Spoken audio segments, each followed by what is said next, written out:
Jack Kennedy, we're coming into the Punchestown Festival. The season began in June, but of course your season didn't begin till September.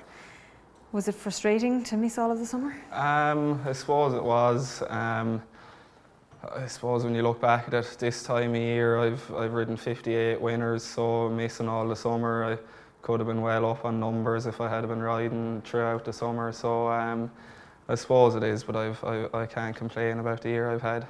Kind of made up for last time, haven't you? Yeah, I have. Like I said, I'm happy with my numbers, and I've had a lot of quality winners as well, so it was great. The youngest ever winner of jockey to ride the Cheltenham Gold Cup winner. Yeah. Sounds good, doesn't it? It does, yeah. I still can't really believe it. It's you grow up watching it and be dreaming about it, and for it to happen is unbelievable. Yeah. You capped a brilliant week, 4 winners. That was the biggest winner, but you must have had immense satisfaction from Mount Ida.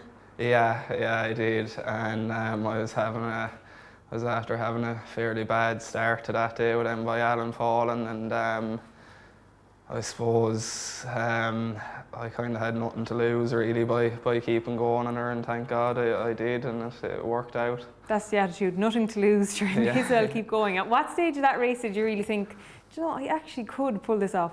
Yeah, I think going down the back the last time, she was starting to creep into it. I was starting to pass a few horses, and she was taking on her fences, and we had gone a good gallop, so I was happy enough to think that there'd be horses coming back at me, so and that might want to keep going. So I suppose really at the top of the hill I knew I had a real good chance then, yeah. Speaking of keeping going, Black Tears kept going, yeah. And caught Concertista. She really deserved that, didn't she? She did, and she had been brilliant even before that.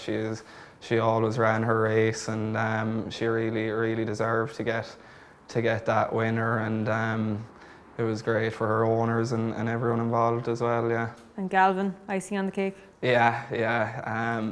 I got a dream ride off him. He made a couple of small little mistakes, but nothing too serious, and I was always kind of happy throughout the race on him. Yeah, it was brilliant. You rolled on into Aintree then, pretty much on the crest of a pretty good wave, and Tronador. 2 winners at Aintree, but Tronador was, competitive handicap. Yeah, it was, and he had a good run in the Fred Winter, all right, but I was kind of struggling to see what sort of a chance he had, if any, really, and he certainly surprised me. Anyway, he won very well in the end, yeah. Yeah, so those kind of horses, that's what elevates you. Numbers are numbers, but those horses cap your season and really give you to get up in the morning, you need ammunition like that. Yeah, exactly, and I suppose you want to be riding good winners at the big meetings, so they're what it's all about, yeah. So I'm interested, right? You look like you're always very level. Did you get excited after the Gold Cup? I did, yeah. I was crying and everything. I lost the run of myself a bit. Yeah, that was unbelievable. That was definitely probably the most excitement I ever got out of any winner, yeah. Yeah, because jockeys, they have hundreds or thousands of winners, and they often don't get that big elusive win. So pre-race, what is in your head? Do you get nervous? He was second string?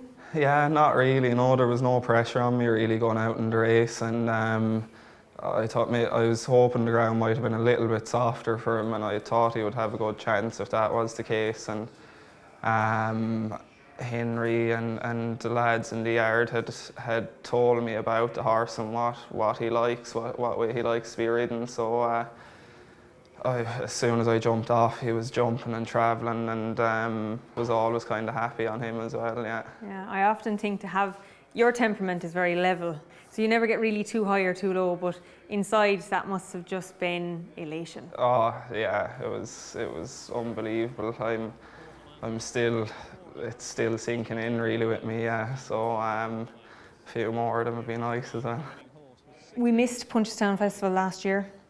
It's always the culmination of a brilliant season, and in Ireland it's our pièce de résistance as such. What are you most looking forward to there this year? I'm not really sure what my rides are going to be as of yet, but there's plenty of good racing throughout the week, so I'm sure I'll have plenty to look forward to, and it's great to be there this year, yeah. We'll finish with this season on a very good number, a brilliant season with grade ones. What does a 21-year-old who's won a Gold Cup set their sights on next? I'd love to be champion jockey. I suppose a Grand National or a Champion Chase or any of them championship races in Cheltenham, they're all on the bucket list as well. So all of the big championship races and the championship, you have to dream big. Yeah, exactly. I suppose there's no point in doing it if you don't have big dreams. Well, it's so far so good, Jack Kennedy, and I wish you all the best for the future. Thanks a million, Jane. Thanks.